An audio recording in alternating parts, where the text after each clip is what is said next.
What a way to set it off. Excellent work there, Curtis. To kick things off, we are going to start with a panel. And this will discuss the history and importance of black music in Liverpool and how we can go about restoring those stories and positively profiling contemporary black music artists. Hello and welcome to the On Record panel. Got a host of guests here for you. I'm your host, Spykatcha. And what we're going to do, the aim of this panel is to confirm how black music has positively influenced Liverpool's music scene over the past 70 years, to discuss and celebrate what good work is being done now, to discuss what should and can be done to improve the visibility and prominence of black music within the city's cultural narrative, and also to discuss what should and can be done to improve opportunities for black music artists and the black music scene generally within the city. So I want everybody to introduce themselves, who they are and what they do, starting from left to right, please. Yeah, I'm Peter Hooton. I'm the singer with a pop combo called The Farm. I'm chair of the Beatles Legacy Group that was set up by the City Council a few years ago to look at the Beatles legacy within the city. My name is Paul Duhaney. I'm the artistic director for the Africa Oye Festival in Liverpool. I've been in the city for 21 years. Hi, I'm Barbara Phillips. I'm a manager of Positive Impact, which is a training and development organisation of managed and created bands such as Mike Lowry. I'm also on the Liverpool City Music Region Board. Hi, I'm Kevin McManus. So, my job is head of UNESCO City of Music based in Culture Liverpool, which is part of the City Council. I'm an observer on the music board and work closely with them. I'm on the Beatles Legacy Group with Peter. Hi, I'm Bryan Biggs. I'm the artistic director at BLUECOAT, which is Liverpool's contemporary art centre.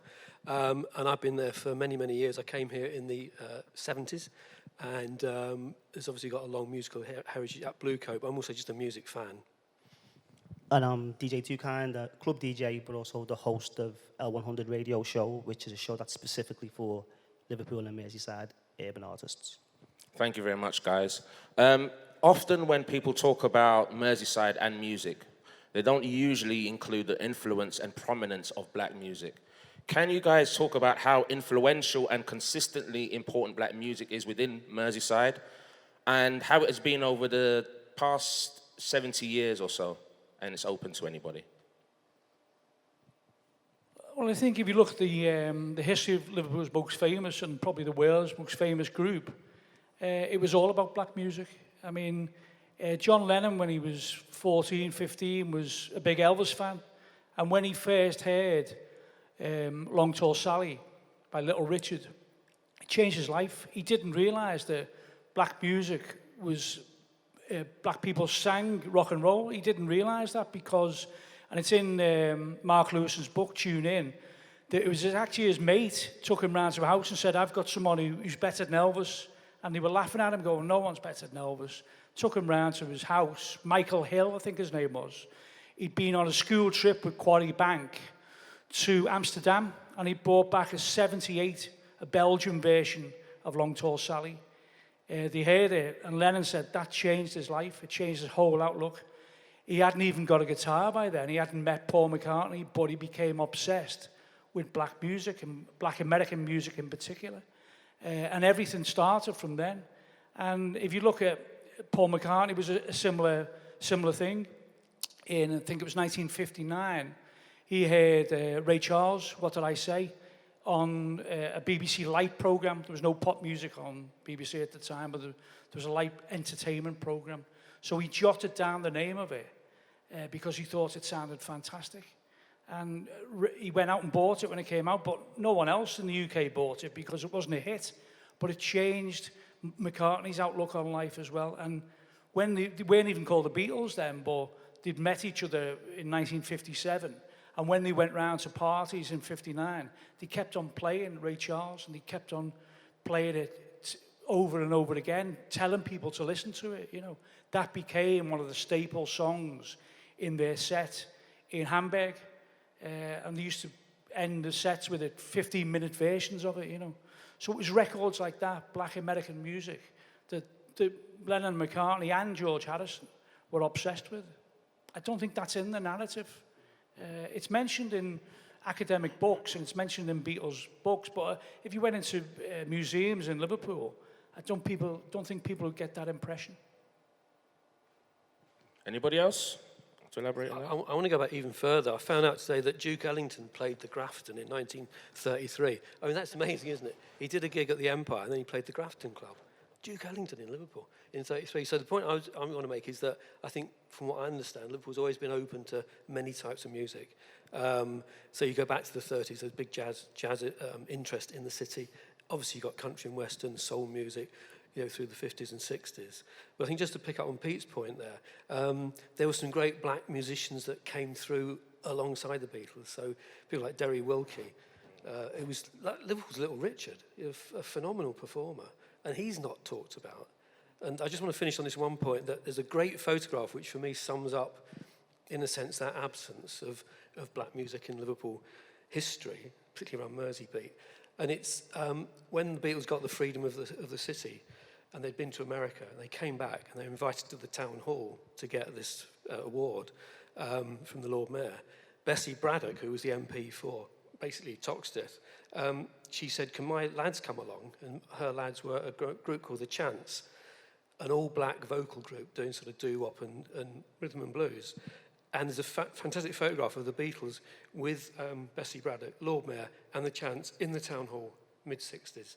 And you don't see that in the books on the Beatles, which I think is a great shame. It's a fantastic photograph. We've done exhibitions about it at BLUECOAT, and many other people are aware of it. But I think that should be the iconic image for me of that coming together of the black and white music.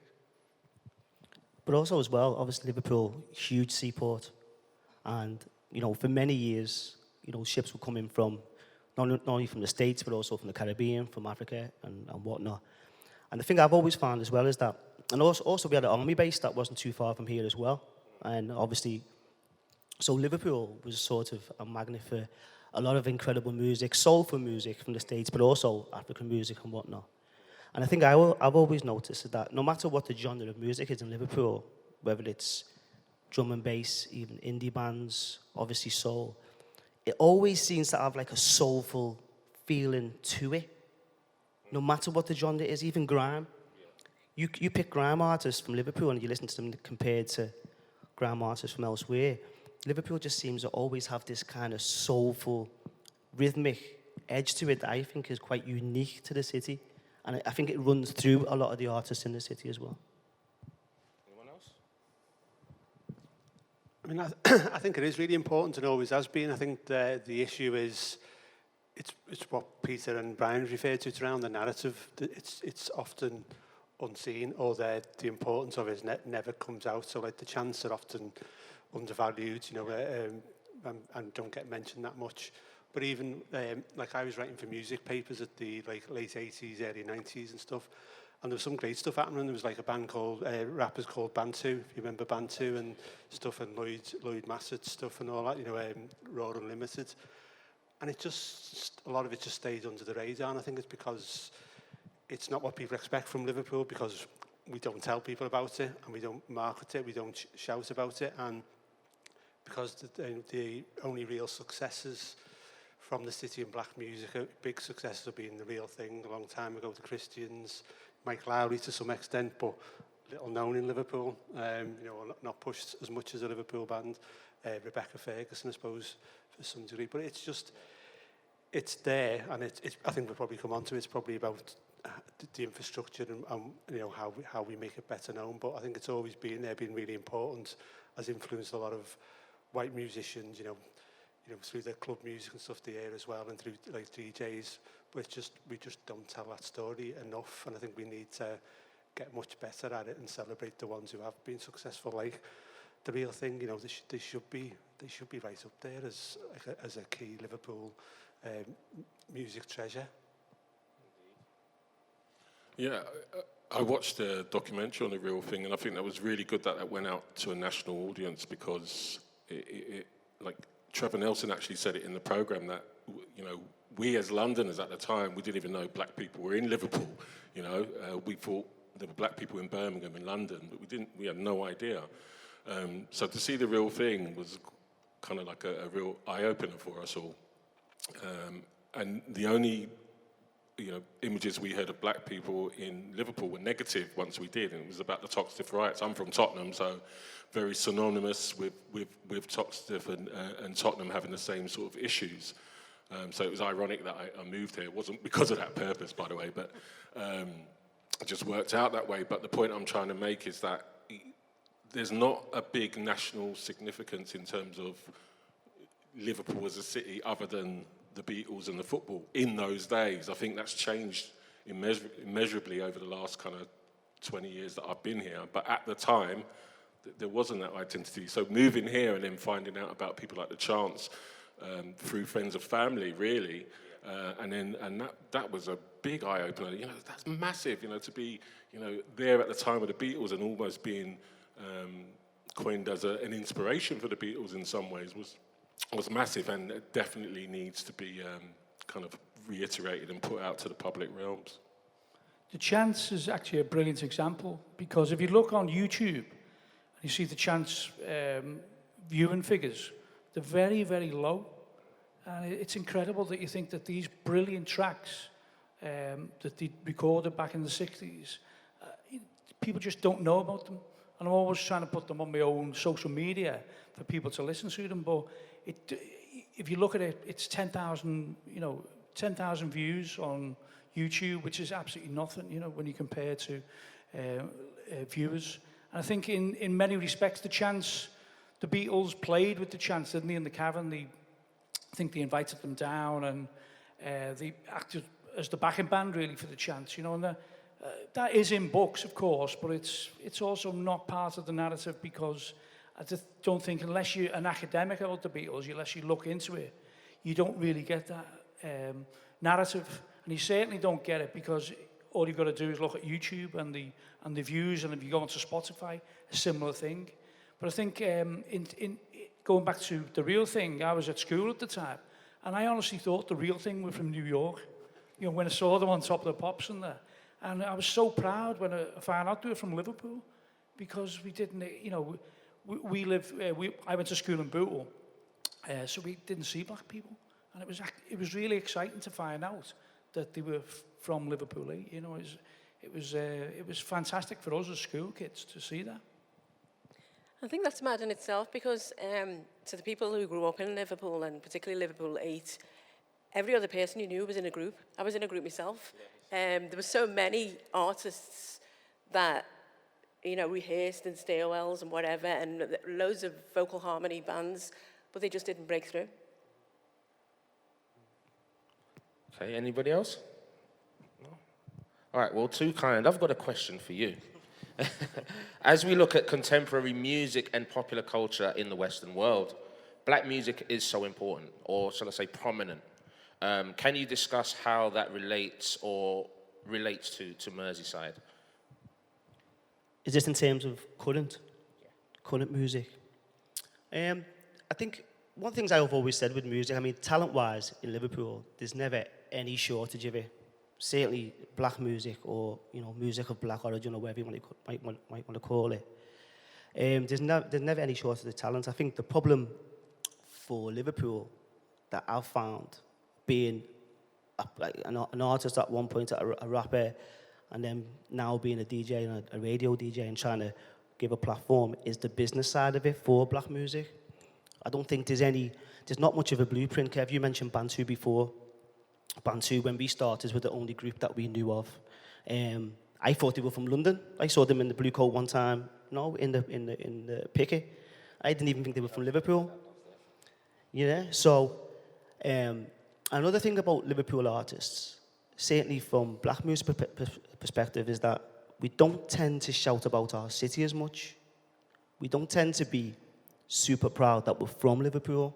And maybe it's because it's something that we don't want to put out there straight away.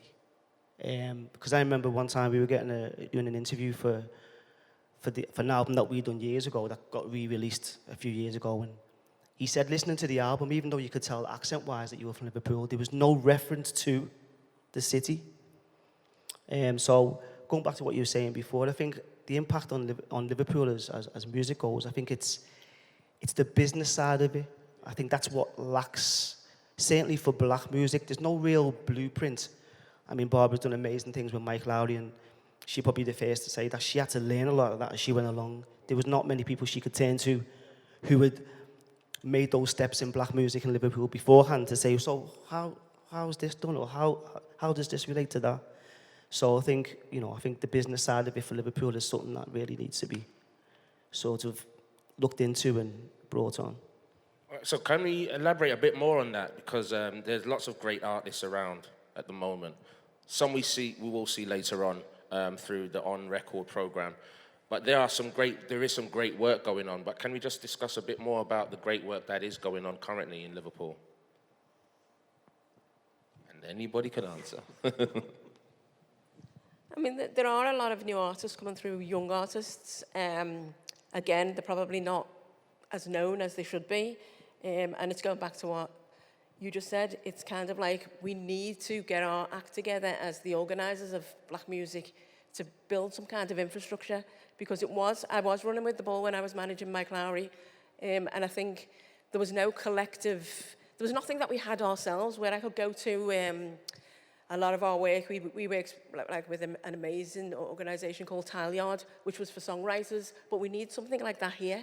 We need to have our own, because unless you're with a label or something like that, our artists can't go away and learn more, because basically we're learning, they're probably learning at a level where everybody is, but to grow, you need to stretch to grow.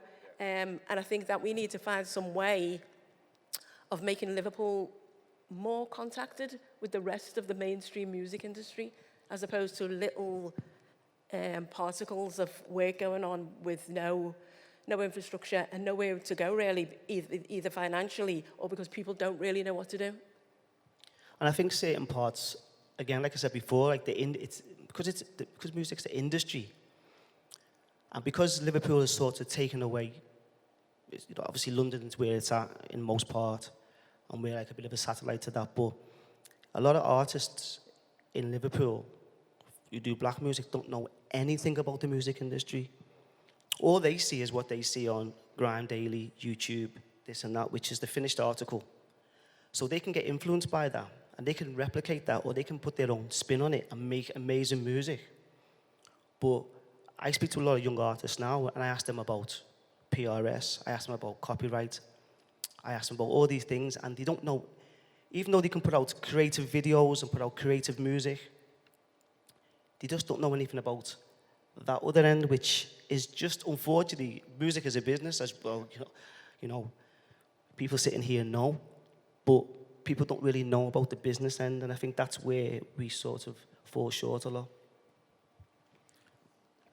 Yeah, I think there's been efforts over the years for people to address that, but it's always been the wrong people, if you get what I mean. So it's been outsiders coming in saying, oh, look what we can do for your city, to the young people, throwing carrots at them about how they can learn about the business. But they're almost like people that come in and then they go, and there's no lasting legacy. It might be part of a project that they got funding for, where they've got to go around to 10 cities in the UK and say, we're going to do this and we'll do that, and you never hear from them again. So I think the issue is, as Barbara said, we need to do it from within. There's enough skilled people, sitting around here, let alone around the city. There's enough expertise that we've built up over the years that we can do that within and sort of lend our skills to create that expertise.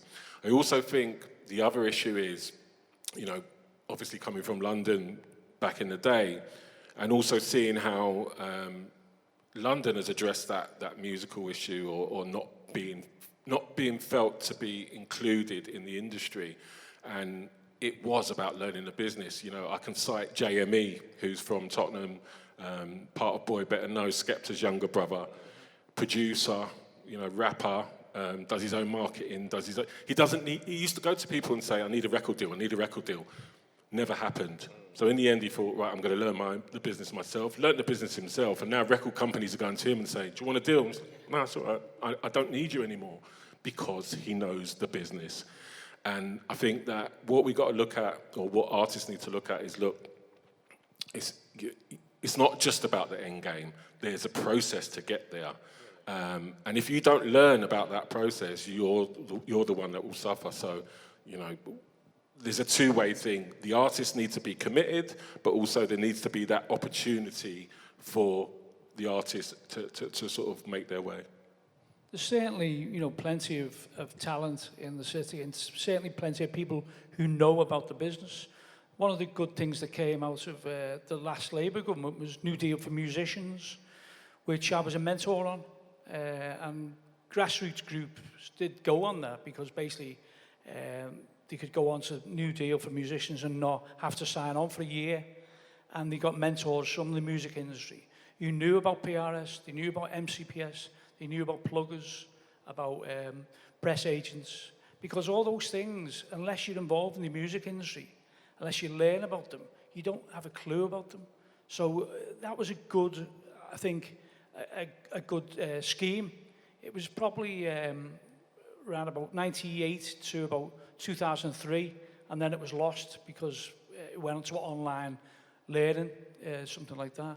But I think at the time, if you look back at groups now, they always say to you, I learned a lot on that because I didn't even know what publishing was. I didn't know what a recording royalty was.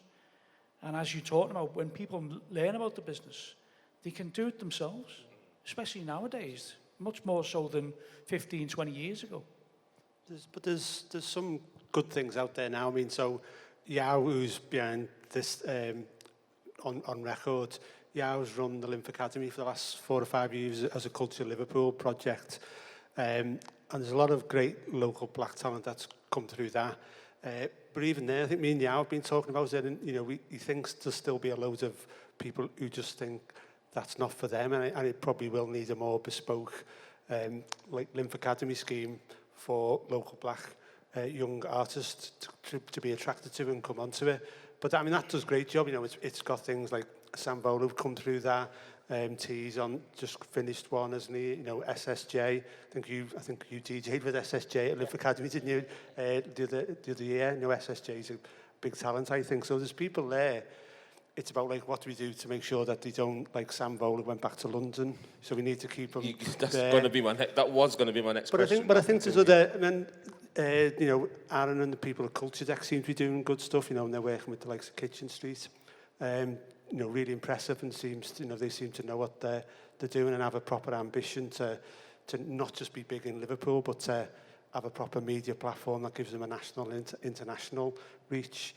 So there's people trying to do things. I think what we've got to do is, as a council, as a music board and stuff, is find the way to help them do that. To be honest, get out the way and facilitate them doing it, so that we're not sat here in another 5 years saying the same questions. I think it's time to actually do something. And I think I always come back to talent, and there's masses of talent here, like loads and loads of it. And it's like, you know, the talent from 10 years ago, a lot of them have gone. You know, they've either like doing something else. I mean, you kind of stopped for a bit, didn't you? Right? You know, people go to London or just get another type of job, and it's like, that's not, you know, we can't let that keep happening. We've got to find a way to support people.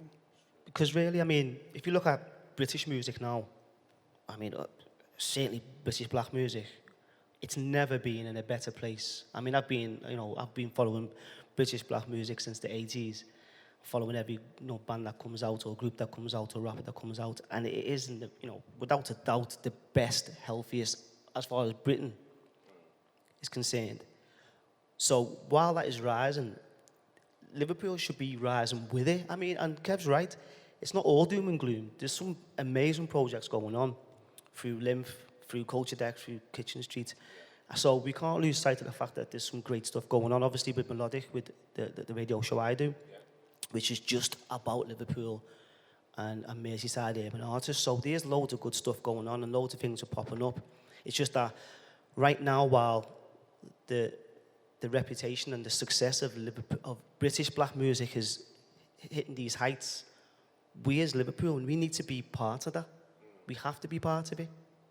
Because if we don't do it when the whole country is doing well, then it's going to be difficult, in the long term. Okay, next question. And you've got 3 Londoners here, originally. We're adopted Scousers now, you guys know that. From Liverpool, mate. Yeah, me too. A lot of our artists tend to go to London. There's like this talent drain. It's like inevitable almost. But is it? Is like the be-all and end-all? Is London the place that we need to go as artists to kind of continue or to go to that next level of talent, take our talent up to that next level? I don't think that it's a hard one because the talent, Mike Lowry never actually ever moved to London, so they travelled. But I've got to say that there were a lot more opportunities in London. If he wasn't on the scene, you didn't really get included in things. So it goes back to, we need to make sure that we've got these songwriting camps. I mean, a lot of other things, but I think one of the things is as an artist, they want to develop their own sound, their own music, but that infrastructure is not here. I'd still say it isn't here. And if it is here, you've got to go and pay to hire somebody's studio. We need to support new artists so they haven't got that barrier to say, like, I know a lot of people can do it in the bedroom, but I always think that if you want to grow at something, you need to be in there with the writers who are writing for artists who are doing it now to learn those extra skills. So I think, no, they don't have to go to London to be successful, but we need to make sure that what is needed is here. Yeah, I think it just depends. If you look at back in the 60s when the Beatles moved to London, it was impossible for them to stay in Liverpool at that time, I think. But if you look at groups since, like the Real Thing is still here, Echo and the Bunnymen are still here, people like the Farm, the singer, none of us moved to London, but we did from about 1990 to about 93, spent most of our time in London because that's where our producers were and that's where the studios were that we wanted to work in. So there was a bit of a dilemma there. It's a dichotomy really, because you're sort of like attracted towards London, and groups like Oasis ended moving there as well. But you know, there's great studios here, there's great producers here. In fact, we ended up coming back to Liverpool thinking we can do everything we'd done in London a lot cheaper than Liverpool, because we were staying in hotels all the time in London, running up enormous bills and spending all the money we'd ever made. You know, we did everything that Suggs from Madness, who was a bit of our mentor, said not to do, and we repeated the same mistakes. And I think that's about, it's a learning curve really, and I think if you had mentors in this city with telling people about that, I think that would be a big advantage. I think there's a sort of role that the cultural organisations have to play here, and I think they have to nurture and support young talent. And I can talk more from a visual arts perspective because that's mainly what we do. But you know, we can take artists and give them an exhibition, but then it's up to us to then help promote their work, you know, beyond Liverpool. It's probably easier in visual arts because you know you don't need to go to San Francisco to show your work. You can just send it there. Obviously, if you're a musician, you need to. So it's a slightly different thing. But I think we, as institutions, need to be more nurturing and get behind the artists at the right time and give them the support they need. I mean, you can have successful businesses here now. So Centric Music is the obvious one. Centric Music, which is a publisher, massive reach now nationally and internationally. You know, its offices is in the elevator building, employs a lot of people, signs a lot of people. The people they work with don't care whether they're London or you know, New York or whatever. They're buying catalogues from all over the world and they're publishing people.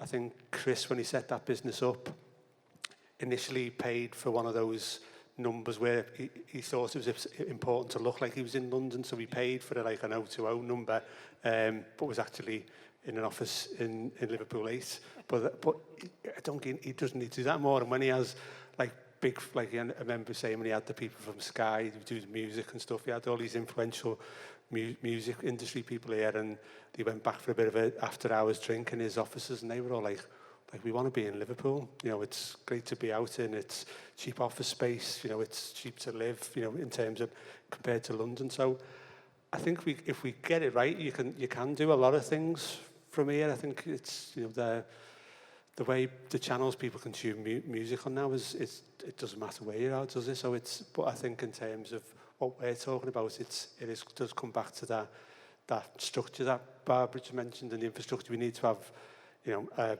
a record label here that specialises in that. We need to have publishers who know what to do. We need to have pluggers and stuff who know how to get the music that these kids on Live Academy or whatever, how do you get them played on the right channels and stuff. And I think it all comes down to that, which is easy to say, but like will take a bit of doing. But I think it is doable, and I think the London thing doesn't matter so much anymore. Well, the CUC, remember when that opened? That's what I thought that was going to be originally, because the size of it, the amount that was spent on the building, it had all the kind of infrastructure there to be exactly that, almost like a one-stop shop where people could learn about the business. And that's what I think we need, is something like that, so, you know, a resource hub, which has almost got, you know, a performance space, you know, it's got, and this is a really important part of it. It's not just about in front of the mic. They can learn about what goes on behind, because so much money could be made, not at the moment, obviously, but when everything's up and running, you can make so much money from, you know, working backstage, staging, lighting, you know, tour managing, all that sort of stuff. You know, so you're not just learning about being a performer and wanting to be a millionaire. There's also a steady income that can be made on that side. So it's a multifaceted venue which could serve a lot of purpose for any community.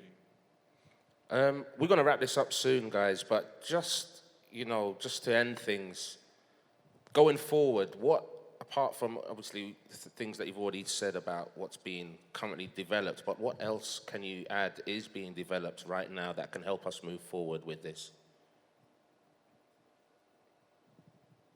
I'd like to see more acknowledgement of that rich history that we started the discussion with, because it's not just memories and people's stories, there's actually artifacts, there's photographs, there's museums here full of stuff.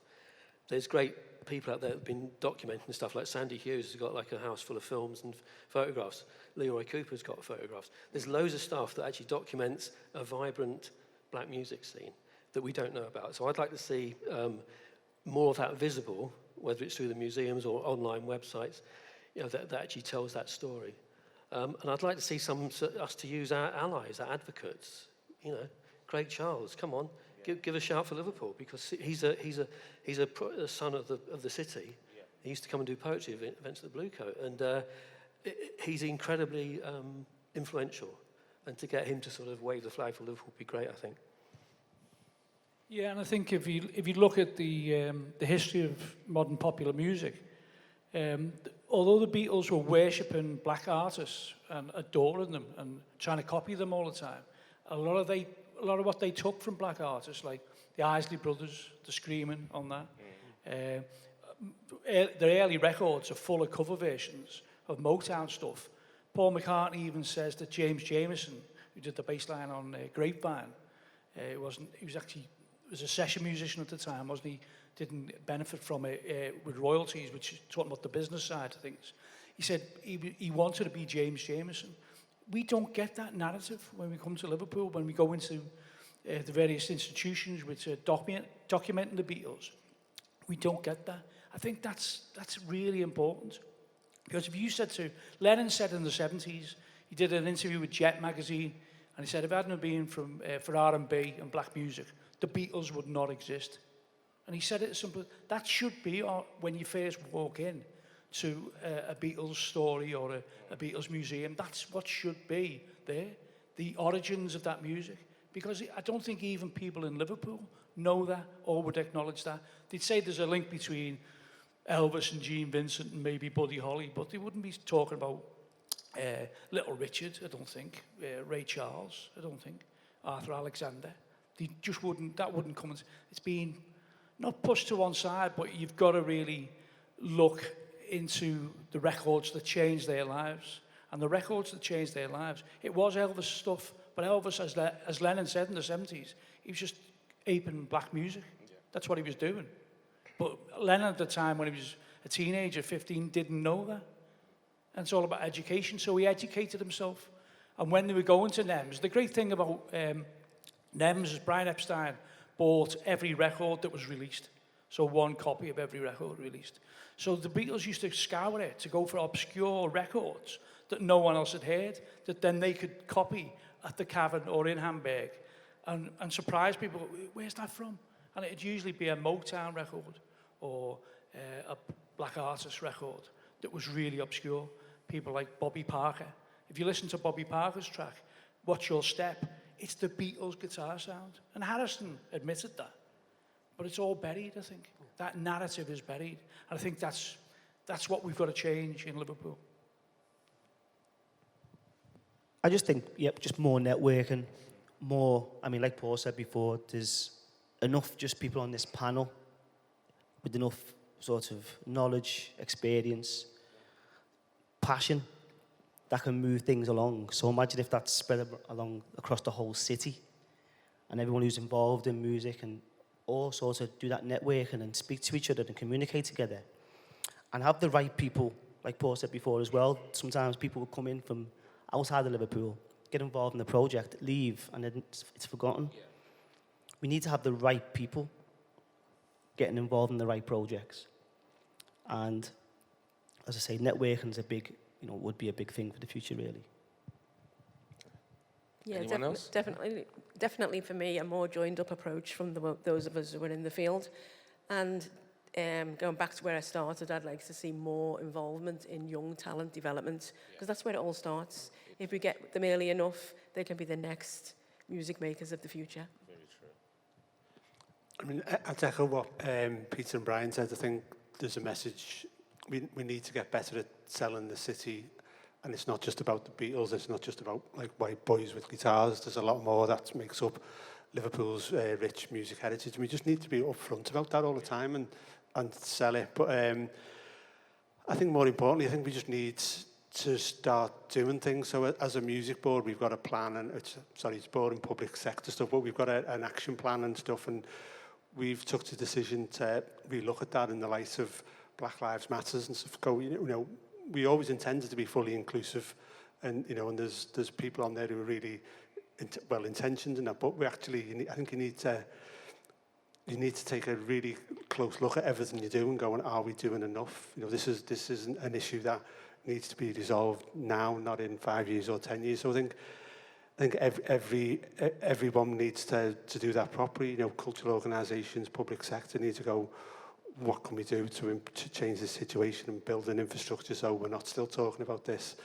And I think, going back to something that Paul said, I think what we shouldn't do is just go back to the same people. There's younger people out there.